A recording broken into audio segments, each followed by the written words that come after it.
Assalamualaikum warahmatullahi wabarakatuh. Baik, di slide pertama ini kita membahas tentang pengertian dan tujuan assessing discourse. Nah, yang pertama, apa sih itu discourse? Discourse adalah penggunaan bahasa dalam bentuk teks atau percakapan yang terdiri dari beberapa kalimat. Jadi, bukan hanya satu kalimat saja, tapi kumpulan kalimat yang membentuk satu makna yang utuh. Assessing discourse bisa kita temukan dalam kehidupan sehari-hari, misalnya dalam percakapan, dalam cerita, presentasi, maupun tulisan. Kemudian, tujuan dari assessing discourse ada beberapa hal yang penting. Yang pertama, untuk menilai kemampuan seseorang dalam menyampaikan ide secara jelas. Jadi, apakah pesan yang disampaikan mudah dipahami atau tidak? Yang kedua, untuk melihat keterhubungan antar kalimat. Apakah kalimat-kalimat yang digunakan saling berkaitan atau justru terputus-putus? Yang ketiga,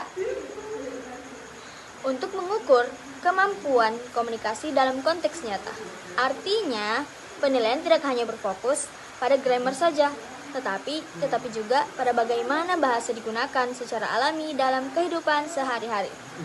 Jadi, bisa disimpulkan bahwa assessing discourse lebih menekankan pada kejelasan ide, keterhubungan antar kalimat, dan kemampuan menyampaikan pesan secara efektif, bukan hanya benar secara tata bahasa. Sekian dari saya. Baik, untuk slide kedua yaitu ada aspek penting, cohesion dan coherence. Cohesion atau kohesi adalah hubungan antar kalimat secara bentuk atau struktur bahasa. Digunakan untuk menghubungkan kalimat agar tidak terputus-putus, yang biasanya menggunakan kata penghubung and, but, because, ataupun then. Kata ganti she, he, it, dan they pengulangan kata kunci. Jika cohesion tidak ada, teks akan secara terpisah-pisah dan sulit diikuti. Coherence adalah hubungan makna antar ide sehingga teks menjadi logis dan mudah dipahami. Ide harus disusun secara runtut dan sesuai topik. Setiap kalimat harus mendukung ide utama. Jika coherence tidak baik, pembaca atau pendengar akan merasa bingung karena ide tidak nyambung. Selanjutnya saya bahas adalah organization. Organization ini dalam konteks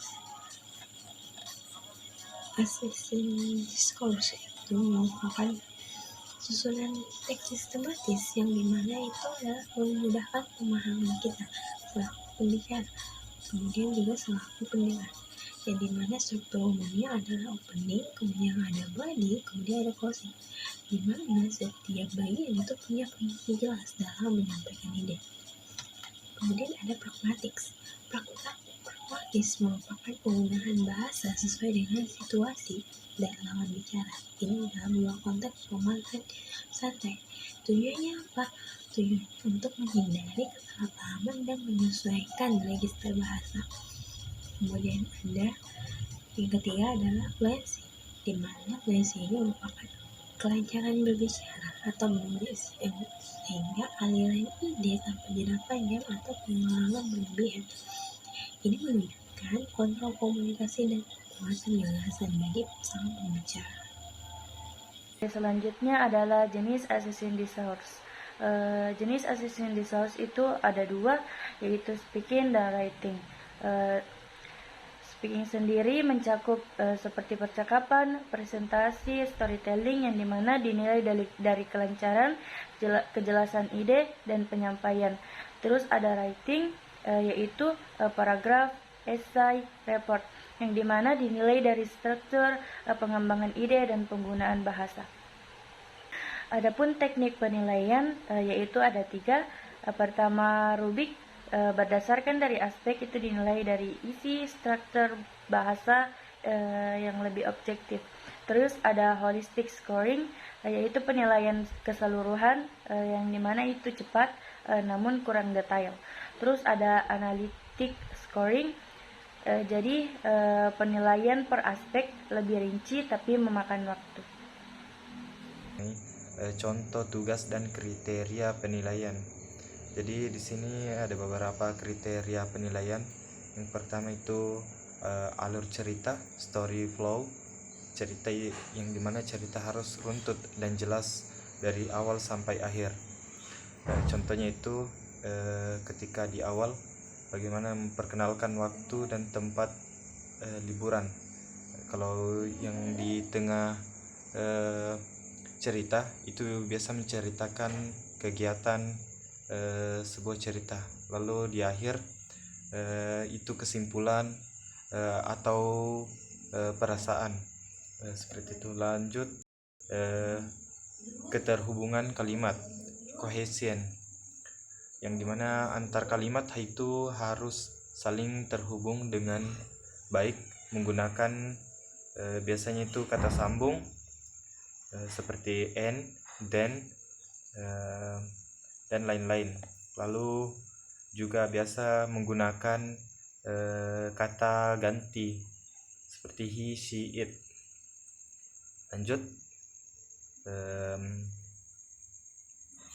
kriteria penilaian yang selanjutnya itu kelancaran atau fluency, yang dimana cerita harus mengalir secara natural, tidak terputus-putus atau kaku.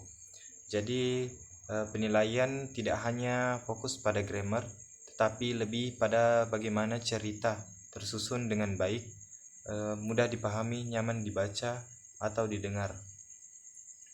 Oke, yang terakhir kesimpulan dari materi kelompok kami, aspek penting dalam penulis dan berbicara. Yang pertama itu cohesion, yang dimana hubungan bentuk antar kalimat, artinya kalimat saling terhubung secara struktur menggunakan kata penghubung, referensi dan lain-lain. Lalu yang kedua koherensi, yaitu hubungan makna antar ide, yang mana ide dalam cerita harus berkesinambungan, nyambung dan logis, tidak lompat-lompat. Lalu yang ketiga organization atau organisasi struktur teks, yang biasanya terdiri dari pembukaan, isi, dan closing atau penutup. Lalu yang keempat pragmatics, yaitu penggunaan bahasa sesuai konteks, artinya bahasa itu harus sesuai dengan situasi, misal dalam situasi formal atau informal, dan juga siapa yang diajak bicara.